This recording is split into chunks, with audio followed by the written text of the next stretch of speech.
qu'on puisse encore prendre notre place durant ce temps de prière, de louange, d'adoration. Et avant de commencer ces moments de louange, je voudrais lire avec vous dans Philippiens 4.4, qui nous dit « Réjouissez-vous dans le Seigneur ». Je le répète, réjouissez-vous. Que votre douceur soit connue de tous les hommes, le Seigneur est proche. Ne vous inquiétez de rien, mais en toute chose, faites connaître vos besoins à Dieu, par des prières et des supplications, dans une attitude de reconnaissance. Et la paix de Dieu, qui dépasse tout ce que l'on peut comprendre, gardera votre cœur et vos pensées en Jésus-Christ. Amen. Et ce matin, on veut se réjouir. On veut se réjouir. Réjouissez-vous toujours dans le Seigneur. Il nous l'a même répété 2 fois. Réjouissez-vous dans le Seigneur. Alors oui, c'est vrai qu'on a des fois des moments, des épreuves, des moments de tristesse, des moments de désert. Mais la joie du Seigneur est là, la paix du Seigneur est là. Elle nous réconforte, elle nous fortifie. Et ce matin, on veut se réjouir dans sa présence. Même si on a passé une semaine difficile, même si on a passé une semaine où il a été difficile de se réjouir, on veut dire Seigneur, je crois en ta parole, je veux croire en ta paix qui surpasse toute intelligence, cette paix qui est là pour moi. Et je veux me réjouir ce matin, passer un moment de joie, passer un moment merveilleux en ta présence, alors que votre paix, que votre joie ne vous soit pas enlevée ce matin. Et je vous propose qu'on puisse se lever pour chanter ensemble l'Éternel est mon berger, je ne manquerai de rien. Et c'est sur ces paroles qu'on veut baser notre foi, de savoir que notre Dieu pourvoit à tous nos besoins et qu'il est notre joie ce matin. Amen.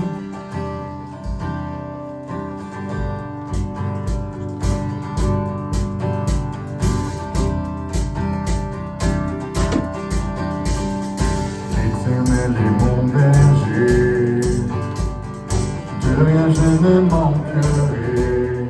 Oh mon âme, chante mon âme, pas à pas il me conduit, au bord des eaux calmes je le suis. Oh mon âme, chante mon âme, oui toujours le bonheur et la grâce m'accompagneront devant sa face, dans sa présence, tellement de joie. Tellement de joie. Alléluia. Et quand il se trouve auprès de moi, aucun mal, mon âme, tu ne craindras. Et dans son temps, je reviendrai.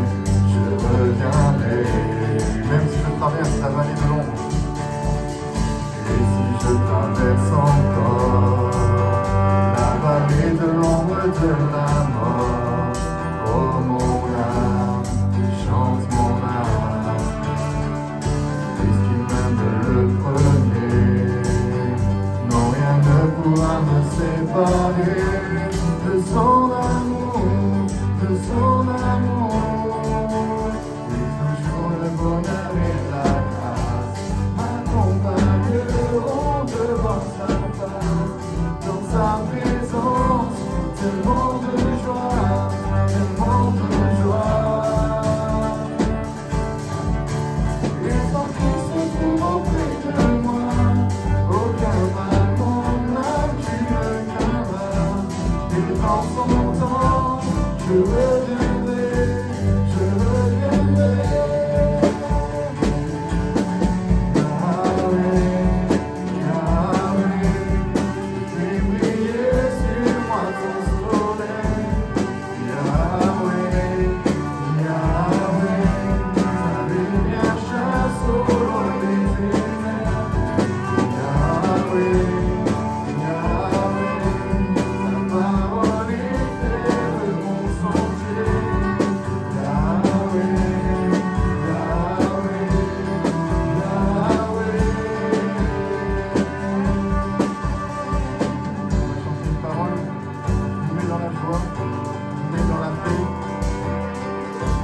Dieu viendra me chercher, amen. Nous savons que notre espérance, elle n'est pas ici-bas, mais elle est dans les cieux, elle est dans le Seigneur qui est en train de nous bâtir une maison pour qu'un jour on soit avec lui, amen. On peut chanter tous ensemble. Où il viendra me chercher, et dans sa maison j'habiterai. Oh mon âme, chante mon âme, c'est jusqu'à son retour. Mon âme chante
ressemblance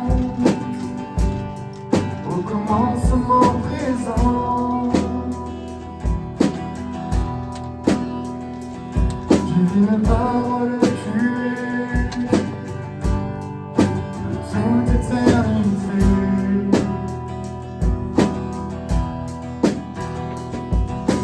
Parole immanente qui du ciel s'est détachée.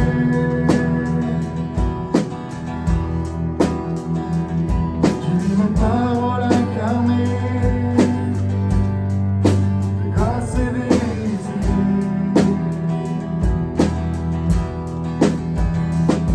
Messager d'espérance,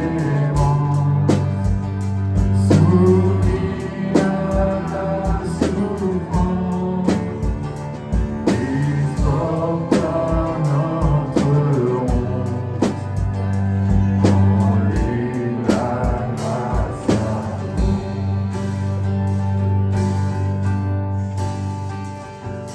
parole de lumière qui fut envoyée du Père. Divine parole clouée, où tu t'es lié. Messager d'espérance, messager d'espérance, soumis à la souffrance, il porte à notre honte, en lui la grâce abonde. Messager d'espérance, soumis à la souffrance, il porte à notre honte, en lui la grâce abonde.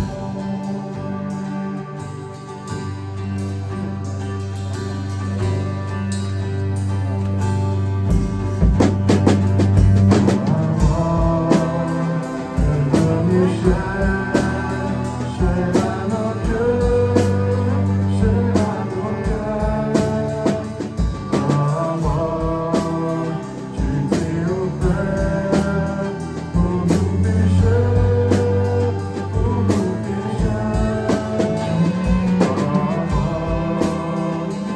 Devenu cher à nos cœurs, cher à nos cœurs. Tu t'es offert pour nous pécheurs, pour nous pécheurs.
De génération, devant les prosternés, entonnent ensemble un cantique à l'agneau. Ceux qui nous ont précédés, et ceux qui nous suivront, entonneront ce cantique à l'agneau.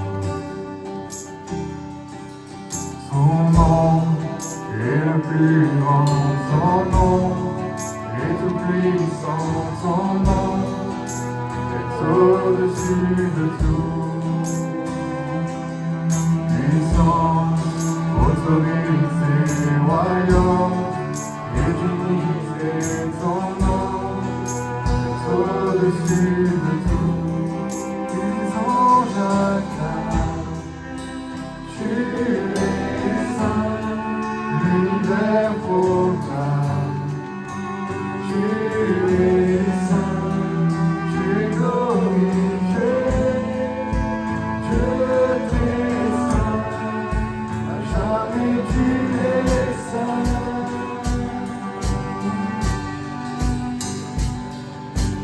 Vous qui l'as pardonné, qui l'a racheté, venez chanter ce cantique.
Au-dessus de tout, on déclare par ce Dieu puissant, autorité, royaume, et dignité, ton nom est au-dessus de tout. On déclare ton nom est tout puissant, Seigneur, ton nom est le plus grand, ton nom est tout puissant, ton nom est au-dessus de tout.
Un peu plus tard dans ce culte de reprendre un moment de louange, d'adoration, un temps de sainte scène.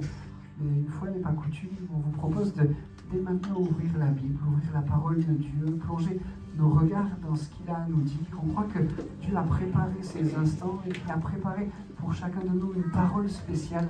Et donc, on va ce matin avec joie entendre et écouter Pasteur Jean-Marc Morin. Vous le connaissez, vous savez que c'est mon père. Ils sont venus avec ma mère, ma petite sœur. Et ensemble, on va profiter qu'ils soient là pour recevoir ce que Dieu a mis sur leur cœur. Alors, on tourne nos regards, on tend nos oreilles vers ce que Dieu a à nous dire. Amen. Amen. Gloire à Dieu. Voilà, c'est le moment donc pour nous d'ouvrir la parole du Seigneur. Et j'espère qu'avec l'aide du Seigneur, l'aide de son esprit, je vais vous mettre en appétit. Est-ce que vous avez faim? Peut-être que vous avez déjeuné il n'y a pas si longtemps que ça et l'estomac ne gargouille pas encore. Mais je ne parle pas de cette faim-là, je parle d'une faim spirituelle. Et si j'introduis mon message comme cela, c'est parce qu'on va parler de repas ce matin. On va parler de repas. Vous savez qu'il y a plusieurs sortes de repas. Il y a des repas d'affaires, au cours desquels on signe des contrats. Il y a des repas d'amitié. Passe à la maison, on va faire un barbecue, ou on va prendre un apéro. Il y a des repas d'amour, repas de fiançailles, repas de noces, repas de mariage. Il y a des repas de fête, comme à Noël par exemple. Et puis, bien sûr, il y a des repas spirituels, c'est-à-dire qui ont une dimension spirituelle, une portée transcendantale, c'est-à-dire qui nous élève au-delà de nos limites, de nos frontières naturelles, de nos limites humaines, pour nous faire entrer en contact, en communion avec Dieu. Et nous allons voir ce matin 3 repas majeurs dans la Bible, dans la parole de Dieu.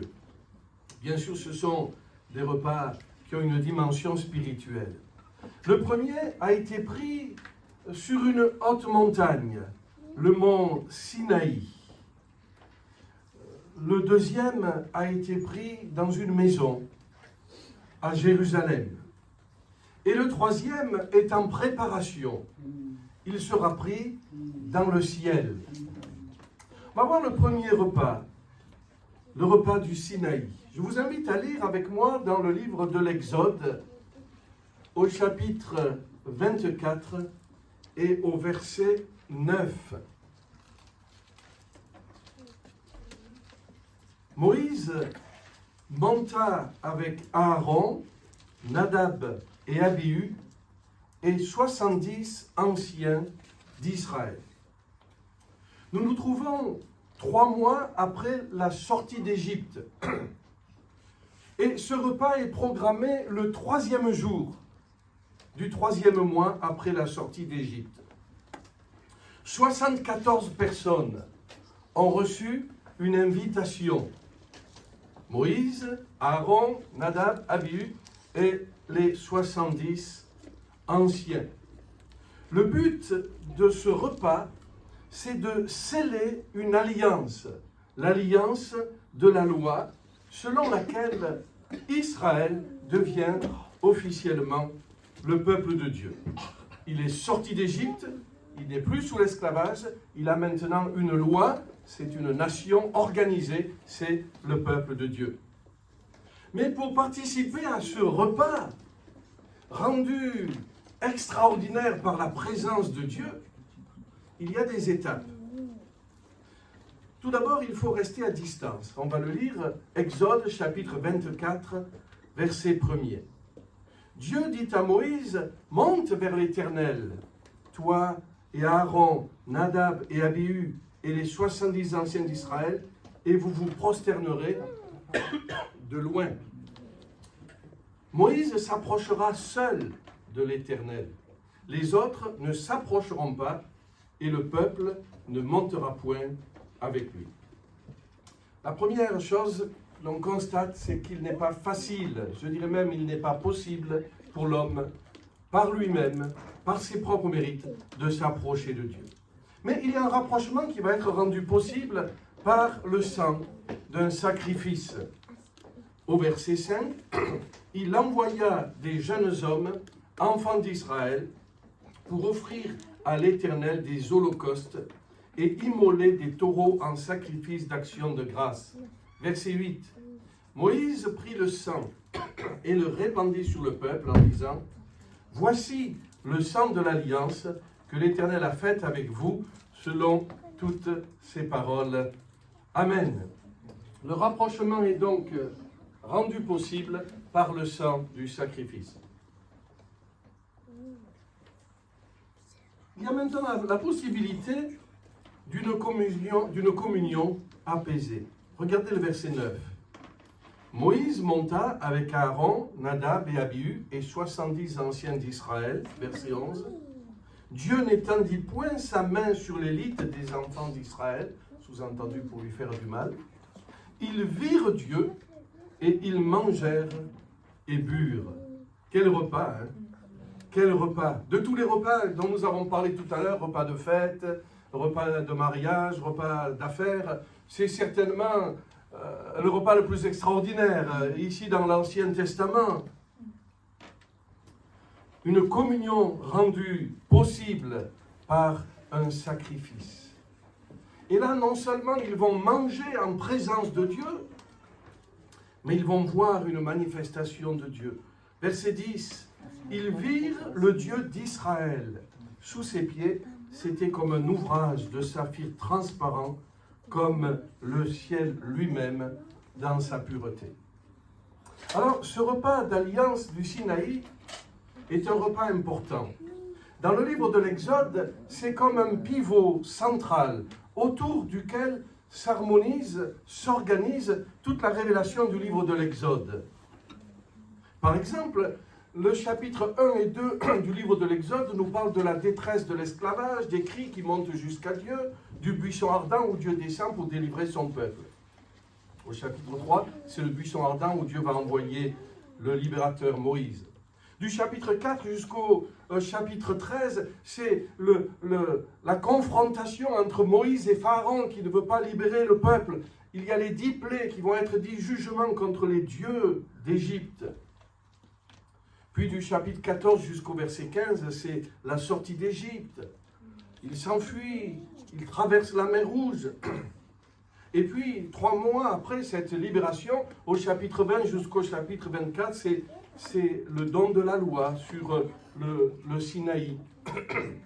Et puis enfin, au chapitre 24, ce repas de cérémonie pour sceller l'alliance. Je dis que c'est un repas pivot, un repas central. Qu'est-ce qu'il y a au chapitre qui suit le repas? Le chapitre 25. On a vu la souffrance de l'esclavage, la délivrance, traversée de la mer Rouge, la loi qui est donnée à Moïse sur le mont Sinaï, le repas qui vient sceller la loi et après. Eh bien, sitôt après ce repas, au chapitre 25, c'est la préparation du tabernacle. C'est-à-dire que désormais, il y a un changement majeur. Dieu va habiter au milieu de son peuple. Frères et sœurs, comprenons le sens profond de l'histoire d'Israël. Les souffrances de l'esclavage, comme la délivrance glorieuse à main forte et à bras étendus, ont un but de souligner la bonté et la supériorité de Dieu par rapport au Dieu d'Égypte, au faux Dieu d'Égypte. Et c'est cela qui va disposer le peuple à faire allégeance avec Dieu, à entrer dans l'alliance. Et le but de cette alliance, de cette loi, eh bien, c'est le tabernacle. C'est que Dieu puisse habiter au milieu de son peuple, de manière visible, au travers de la nuée. Voyez, quand ils ont vu la vision, alors qu'ils mangeaient le repas, ils ont vu comme du saphir. Le saphir, c'est une pierre précieuse de la famille des gemmes qui est bleu transparent, bleu azur. C'est un symbole de la nature divine et céleste. Ézéchiel, au début de sa vision, au début de sa prophétie, va dire « J'ai vu du saphir ». Et au-dessus de ce saphir bleu, comme une mer, il y avait une forme de trône. Et au-dessus de ce trône, une forme d'homme qui me parlait. C'est l'image de Dieu sur son trône, du législateur, celui qui fixe les règles, celui qui fixe la loi. Eh bien, quand Adam et Ève ont refusé d'entrer finalement dans l'alliance du législateur, c'est-à-dire qu'ils ont refusé que Dieu dise « ça, tu n'en mangeras pas », alors ils ont été mis à la porte du jardin. Mais quand le peuple va dire « nous voulons de ce Dieu-là, qui nous délivre de l'esclavage, qui nous aime et qui nous donne une loi bonne et juste », alors ils entrent dans l'alliance et Dieu vient habiter au milieu d'eux. Alléluia. L'homme a été mis à la porte, loin de Dieu. Mais Dieu, par le sacrifice qui a été présenté là, qui préfigure le sacrifice de Christ, est venu habiter au milieu des hommes. Amen. La fin du livre de l'Exode. Parce que du chapitre 25 jusqu'au chapitre 40, c'est les préparatifs, les longs préparatifs pour le tabernacle. Et au chapitre 40, tout à la fin, verset 34, « Alors la nuée couvrit la tente d'assignation et la gloire de l'Éternel remplit le tabernacle. » Amen. Verset 38, « La nuée de l'Éternel était le jour sur le tabernacle et de nuit il y avait un feu aux yeux de toute la maison d'Israël pendant toute leur marche. » Frères et sœurs, comprenons le sens de l'histoire pour nous. On a vu le sens de l'histoire pour Israël. Entrez dans l'alliance de la loi et Dieu viendra vivre au milieu de vous. Mais on n'est plus sous la loi. Comprenons le sens de l'histoire pour nous chrétiens. Dans l'Ancien Testament, c'est l'Ancienne Alliance, on va du tabernacle au temple. Parce que quand le tabernacle a été abîmé, usagé, le roi David a dit qu'il faudrait bien qu'on fasse quelque chose de définitif quand même, maintenant qu'on est installé en terre promise. Alors ça a été le temple qu'a construit Salomon. Et dans la nouvelle alliance, dans le Nouveau Testament, le temple, ce temple qui avait été reconstruit une deuxième fois, après la déportation, qui avait été entretenu, ce temple dans lequel Jésus le Messie est entré. Ce temple dont il avait été dit, la gloire de cette maison, quand il a été reconstruit, sera plus grande que la première, parce que le Messie est entré. Ce temple a été détruit. Oh, il n'a jamais été reconstruit. Pourquoi? Pourquoi? Eh bien, parce que, à présent, c'est notre corps qui est le temple du Saint-Esprit. C'est une alliance nouvelle. Et cela nous amène au second repas qui a scellé la nouvelle alliance. Ce repas a été pris dans la chambre haute à Jérusalem. On va le lire. C'est dans Matthieu, au chapitre 26, au verset 26.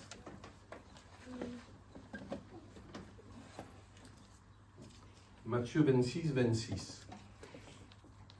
Pendant qu'il mangeait, Jésus prit du pain, et après avoir rendu grâce, il le rompit, et le donna aux disciples en disant, « Prenez, mangez, ceci est mon corps. » Il prit ensuite une coupe, et après avoir rendu grâce, il la leur donna en disant, « Buvez-en tous, car ceci est mon sang, le sang de l'alliance, qui est répandu pour plusieurs, pour la rémission des péchés. Je vous le dis, je ne boirai plus désormais de ce fruit de la vigne, jusqu'au jour où j'en boirai du nouveau avec vous, dans le royaume de mon Père. » En instituant la Sainte Seine, beaucoup de commentateurs sont d'accord pour dire que, très certainement, Jésus fait référence au repas du Sinaï. Regardez, le repas du Sinaï, Exode 24, verset 8, Moïse prit le sang en disant, « Voici le sang de l'alliance que l'Éternel a faite avec vous. » Et Jésus va dire ceci, « Ceci est mon sang, le sang de l'alliance qui est répandu pour plusieurs pour la rémission des péchés. » Ce repas donc introduit la nouvelle alliance. Et pour nous, alors que tout à l'heure nous allons prendre ce repas qui a été scellé par le repas de la Sainte Seine que Jésus lui-même a partagé avec ses disciples, nous pouvons perpétuer le souvenir. Le souvenir, en prenant la Sainte Seine, non seulement nous nous rappelons que Jésus est mort pour nous sur la croix, mais nous nous rappelons que nous avons fait alliance avec lui par le baptême, que nous sommes rentrés dans l'alliance. Aussi, c'est important de prendre la Sainte Seine avec ferveur. Avec ferveur. Réalisons l'importance de ce repas pour Jésus. Imaginez ce que Jésus ressentait lorsque pour la première fois il a institué la Sainte Seine, il a partagé avec les siens. Vous savez ce qu'il ressentait? La Bible nous le dit. Dans Luc, au verset 22, au verset 15, il leur dit, en leur donnant le pain et la coupe, il leur dit ceci. Oh, vous savez, c'est terrible ce que je vais souffrir. Combien vous me revenez cher? C'est ça qu'il dit? Non. Il dit, j'ai désiré vivement partager cette Pâque avec vous avant de souffrir. J'ai désiré vivement. Une autre traduction dit, j'ai désiré ardemment. Une autre, la version d'Albi dit, j'ai fort désiré. Frères et sœurs, en prenant la Sainte Seine, faisons-le non pas comme une habitude, non pas comme un simple geste dominical, mais faisons-le avec ferveur, en réalisant la force de cet amour ardent. Prenons la Sainte Seine avec ferveur. Prenons la Sainte Seine avec discernement. L'apôtre Paul écrit ceci dans les Corinthiens au chapitre 11 au verset 27, c'est pourquoi celui qui mange le pain ou boira la coupe du Seigneur indignement sera coupable envers le corps et le sang du Seigneur, car celui qui mange et boit sans discerner le corps du Seigneur mange et boit un jugement contre lui-même. J'expliquerai dans le point suivant la question du jugement dans ce texte. Ici, je voudrais simplement souligner, prendre la Sainte Seine sans discernement, sans discerner. Sans discerner quoi? Sans discerner le corps de Jésus, sacrifié pour nous. Il faut être converti pour prendre la Sainte Seine. Il faut discerner dans ce geste que nous allons faire que Christ est mort pour mes péchés. Discerner le corps qui a été sacrifié pour moi, supplicié pour moi, pour mon péché. Reconnaître, discerner le corps, c'est aussi discerner le corps qu'est l'Église. La Bible dit, comme il y a un seul pain, nous formons un seul corps. L'Église, c'est le corps de Christ dont il est lui-même la tête. Et lorsque nous prenons la Sainte Seine et que nous faisons passer à celui qui est devant, derrière, à côté, la corbeille de pain, la coupe de vin, nous lui disons, je suis en communion avec toi, nous sommes de la même famille. Nous avons été sauvés par le même sang, par le même amour. Nous avons la même destinée. Nous passerons l'éternité ensemble. Alléluia. Nous formons un corps, une unité. Discernons le corps. Ne le faisons pas avec routine, mais en conscience. Prendre la Sainte Seine avec sérieux. Il y a un texte qu'on n'aime pas trop lire quand on lit ce texte de la Sainte Seine. Souvent, on s'arrête avant le verset 30.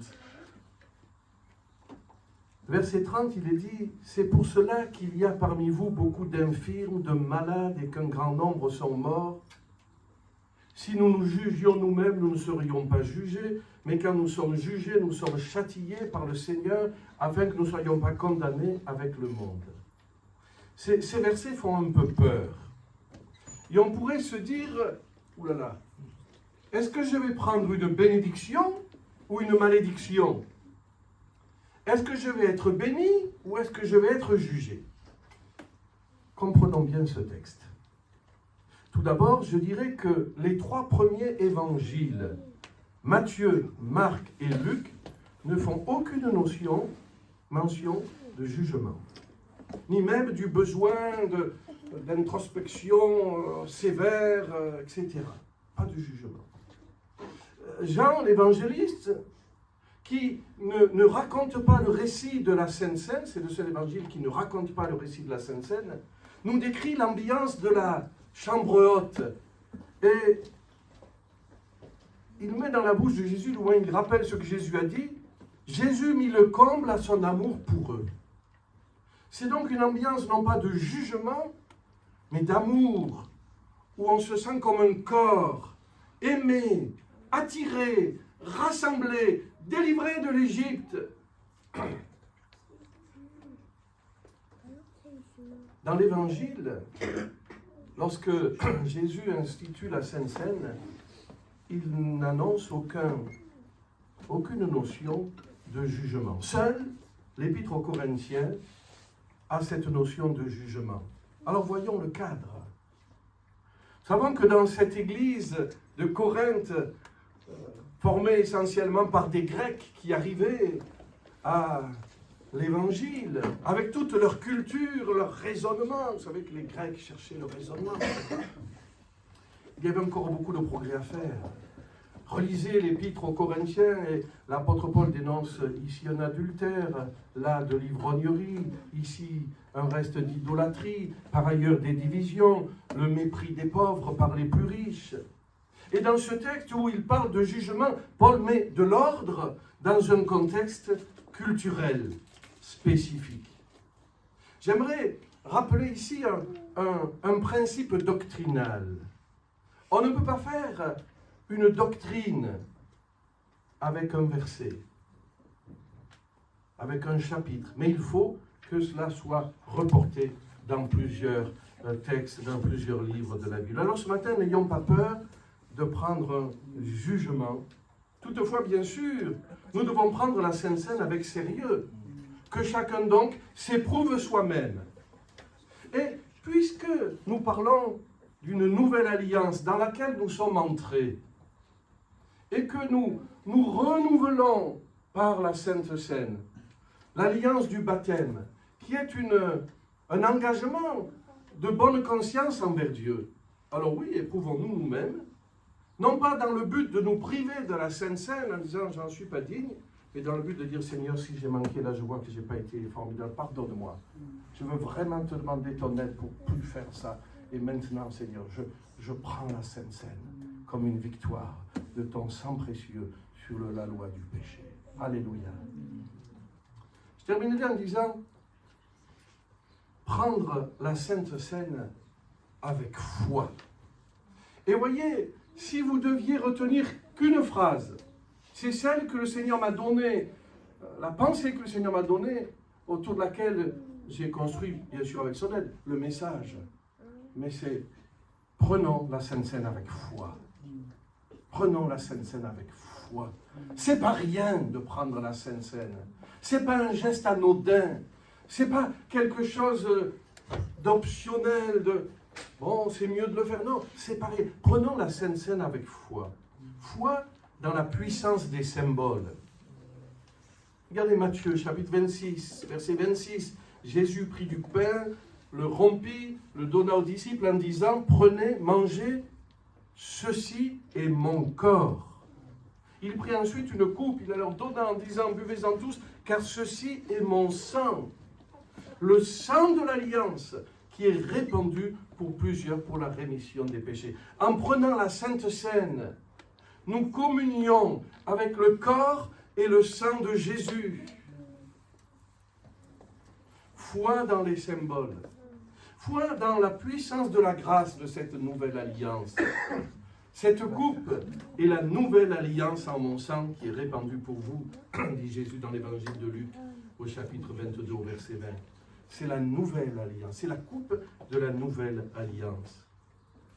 Foi dans la bénédiction qui est contenue dans la Sainte Seine, dont on peut se saisir seulement par la foi. Car si ce pain est le symbole du corps de Jésus, nous savons que ça reste du pain. Et si ce vin est le symbole de son sang, ça reste que du vin. Mais en prenant ces éléments avec foi, en conscience, avec ferveur, avec sérieux, avec notre cœur, en réalisant ce que nous faisons, alors nous sommes en communion avec le Christ ressuscité. La coupe de bénédiction, écrit l'apôtre Paul par l'Esprit dans 1 Corinthiens 10, verset 16. La coupe de bénédiction que nous bénissons, n'est-elle pas la communion au sang de Christ? Le pain que nous rompons, n'est-il pas la communion au corps de Christ? Frères et sœurs, nous allons faire un geste important tout à l'heure, dans un instant. Nous allons boire la coupe du Seigneur. Du Seigneur. Nous participons à la table du Seigneur. Nous sommes en communion avec le Seigneur. Ce n'est pas rien, ce n'est pas un geste anodin. Certes, ça ne reste que du pain et du vin, c'est pas magique. Mais nous, en le prenant, nous entrons en communion avec le Seigneur.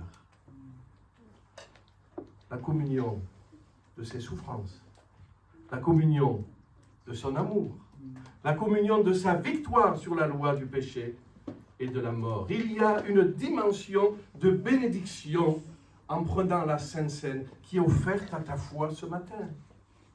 En prenant la Sainte Seine, tu peux être guéri, quelle que soit ta maladie. Bien sûr, on peut être guéri à l'imposition des mains, on peut être guéri en demandant l'onction d'huile, mais on peut aussi être guéri par la foi en prenant la Sainte Seine, qui nous rappelle le sacrifice, le sang versé, qui fait qu'on peut venir tel que nous sommes et demander grâce, bien que nous soyons des pécheurs. Nous sommes sauvés par grâce, son sang a ôté notre péché. Nous allons prendre le pain. C'est dans ces meurtrissures que vous avez été guéris, écrit l'apôtre Pierre, en écho de ce qu'a écrit des siècles auparavant le prophète Ésaïe. Dans ces meurtrissures, il y a la guérison. Tu peux être guéri en prenant la Sainte Seine.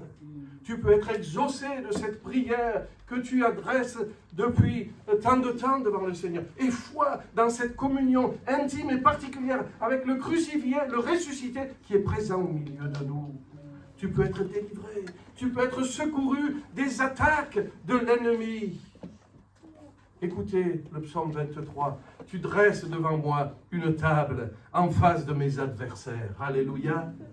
Ce matin, le Seigneur a dressé entre nous et le diable une table où il y a le symbole de sa croix, de sa mort expiatoire, du pardon de nos péchés, notre guérison et du salut de notre âme. Alléluia. Tu peux être baptisé dans le Saint-Esprit. Tu peux être renouvelé dans l'onction, dans le Saint-Esprit. David disait, tu oins d'huile ma tête et ma coupe déborde. Alléluia. Prenons la Sainte Seine avec foi, avec ferveur, avec discernement. Un peu comme si nous avions été parmi les 12 dans la chambre haute. Finalement, pourquoi le Seigneur demande que ce second repas soit fait régulièrement? Eh bien, parce que justement, il veut que nous puissions y participer. Comme si nous étions là dans la chambre haute, témoins de son amour porté à son comble. La Bible dit, il mit le comble de son amour pour les siens. Il aura même lavé les pieds. Comme si nous étions témoins de ses souffrances au pied de la croix, comme Marie et quelques femmes ont pu l'être. Comme si nous étions avec les 11, le dimanche matin, le jour de la résurrection, témoins de sa résurrection. Comme si nous étions sur la montagne des Oliviers. Waouh! Témoins de son ascension. Là, il n'y a plus de doute, c'est bien le Messie. Hein. Personne ne peut partir comme ça. Hein. C'est bien le Messie. Waouh! Et alors qu'il le regarde, il dit, on a vécu des choses incroyables quand même. Les anges viennent leur dire, mais à Bolène aussi, ils vivront des choses incroyables. Parce que Jésus revient bientôt. Amen. Alléluia. Et ce retour du Seigneur, si ma tablette serait allumée, ce retour du Seigneur, cette annonce du retour du Seigneur, nous amène au troisième repas que je vais parcourir rapidement. Vous savez, en instituant la Sainte Seine, le Seigneur fait directement référence au troisième repas. On a dit qu'il faisait référence très certainement au premier repas. C'est le sang de l'alliance qui est répandu pour vous, comme avait dit Moïse. Bien sûr, c'est la nouvelle alliance. Non pas celle de la loi, mais celle de la grâce. Mais il fait référence à un autre repas. Il dit ceci, je vous le dis, je ne boirai plus désormais de ce fruit de la vigne jusqu'au jour où j'en boirai du nouveau avec vous dans le royaume de mon Père. Alléluia. Et ça nous amène au troisième repas. Voulez-vous lire avec moi dans le livre de l'Apocalypse, au chapitre 19 et au verset 7. Apocalypse, chapitre 19, verset 7. Réjouissons-nous et soyons dans l'allégresse et donnons-lui gloire, car les noces de l'agneau sont venues et son épouse s'est préparée. Il lui a été donné de se revêtir d'un fin lin éclatant, pur, car le fin lin, ce sont les œuvres justes des saints. Et l'ange me dit, écris, heureux, les gens de Bolène, pardon, heureux ceux qui sont appelés au festin des noces de l'agneau. Et il me dit, ces paroles sont les véritables paroles de Dieu.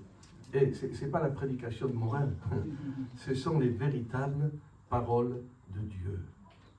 Voyez ces mots forts, sentez l'intensité de ces mots. Heureux ceux qui sont appelés au festin. Réjouissons-nous, soyons dans l'allégresse. Ce matin, le frère nous disait, réjouissons-nous dans le Seigneur. Amen. Réjouissons-nous à l'espérance. Réjouissons-nous parce qu'il est là avec nous ce matin. Là où 2 ou 3 sont assemblés en son nom, réjouissons-nous parce qu'il est avec nous tous les jours, jusqu'à la fin du monde, et on en est de plus en plus proche.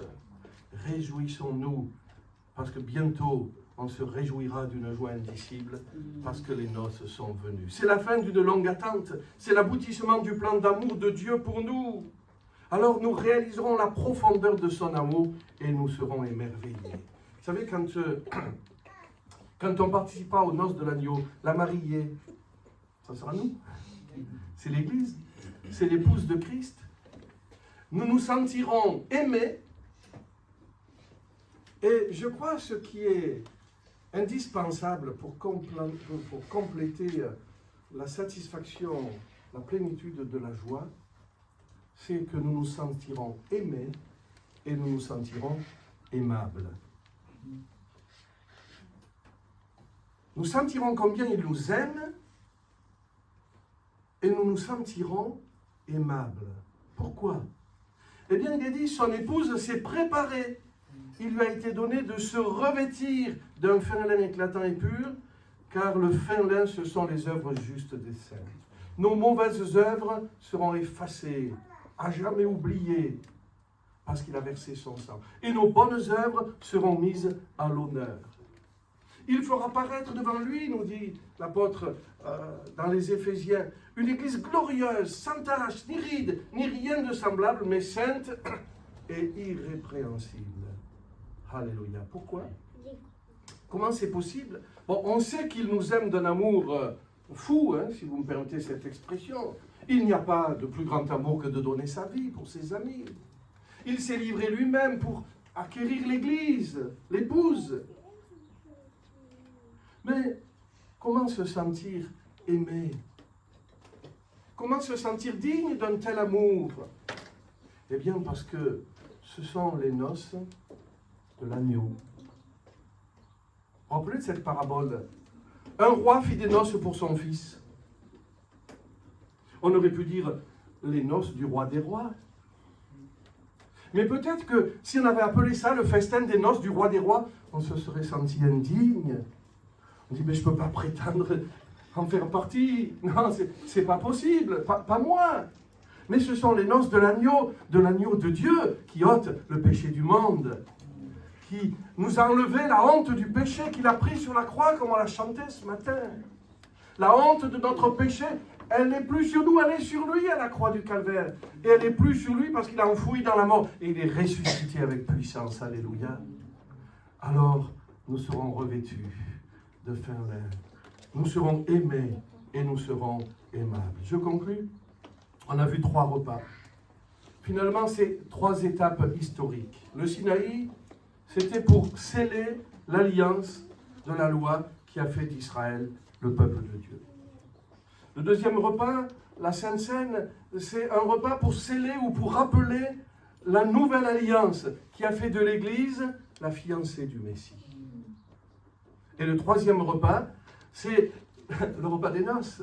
C'est le mariage qui fera de l'Église non plus la fiancée, non plus la promise, mais l'épouse de Christ. Alors, puisque la Bible se permet cette image, l'Église, l'épouse de Christ, Christ, le divin époux, et le repas des noces, permettez-moi, même si je mets des guillemets, de pousser cette image à l'ensemble de ce que nous avons vu ce matin. Voyez ces 3 repas. Je dis cela, j'en fais pas une doctrine, je dis cela pour le fixer dans votre mémoire. Voyez ces 3 repas. Le premier repas du Sinaï, on pourrait comparer ça, vous savez, quand un garçon aime une jeune fille, il commence à se rencontrer, à parler, puis oui, ça pourrait faire À un moment donné, le jeune homme il dit à cette fille qui n'est pas encore sa fiancée, je vais te présenter à ma famille. Alors les familles se rencontrent et font un repas. C'est un peu le repas de l'ancienne alliance. Après, il y a le repas de la Sainte Seine, c'est un peu le repas des fiançailles. Nous sommes entrés dans une forme d'alliance par le baptême. Nous avons accepté l'amour de Jésus, nous lui avons promis de faire tous nos efforts pour lui plaire. C'est le repas de fiançailles. Et bientôt, ça sera le repas de noces. Bientôt dans le ciel, nous allons pleinement rentrer dans cet amour merveilleux de Jésus. Alors, frères et sœurs, on va prendre la Sainte Seine. Peut-être les musiciens pourraient venir nous jouer un fond musical pendant que ceux qui ont prévu de distribuer la Sainte Seine se préparent. Frères et sœurs, nous allons prendre la Sainte Seine. Prenons-la comme nous l'avons vu avec ferveur, non pas avec habitude, non pas en pensant à autre chose. D'ailleurs, c'est un principe, vous savez, même pour le culte. On peut venir au culte et y assister par habitude. Et puis être là de corps, mais nos pensées sont toujours ailleurs. Rappelez-vous ce que Jésus a dit à la femme samaritaine, qui était une femme pieuse, du moins qui avait, je ne sais pas si on peut dire ça, parce qu'elle avait une vie dissolue, mais elle avait une notion de foi. Elle disait, est-ce que c'est sur cette montagne où à Jérusalem il faut adorer? Elle cherchait. Jésus lui a dit, le Père cherche le tel qu'il adore en esprit et en vérité, en conscience, en esprit, en réfléchissant ce qu'ils font, en vivant le moment. Vivons le moment du culte, vivons ce moment de Sainte Seine. Prenons la Sainte Seine avec ferveur, parce que ça a coûté cher au Seigneur et c'est l'expression de son amour. Prenons la Sainte Seine avec foi, parce que c'est la coupe de bénédiction. Alléluia! Et la bénédiction qui est à la croix, je veux la prendre. Pas seulement pour le pardon de mes péchés, c'est déjà fait, mais aussi pour la guérison de mon corps. Avec foi. Et j'ajouterai en terminant, prenons-la avec amour. C'est le repas de fiançailles. Bientôt, c'est les noces. Que Dieu vous bénisse.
notre désir ce matin, comme on l'a vu, c'est de tout centrer sur toi. Notre désir, c'est de venir vers toi avec joie, de venir vers toi parce que oui, Seigneur, tu nous as aimés et tu nous as montré dans ta parole l'apogée de ton amour, l'action ultime qui nous montrait combien on compte pour toi, Seigneur. Et ce matin encore, tu nous fais participer à ça, par ton sang, par ton corps meurtri, par ce pain, par ce vin, on peut participer à ça, Seigneur. Et quelle grâce, Seigneur mon Dieu, de faire partie de ta famille, Père. Alors merci pour ces moments, qu'on puisse continuer à te louer, qu'on puisse continuer à faire monter vers toi notre désir de vivre pour toi, Jésus. Amen.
avec nous.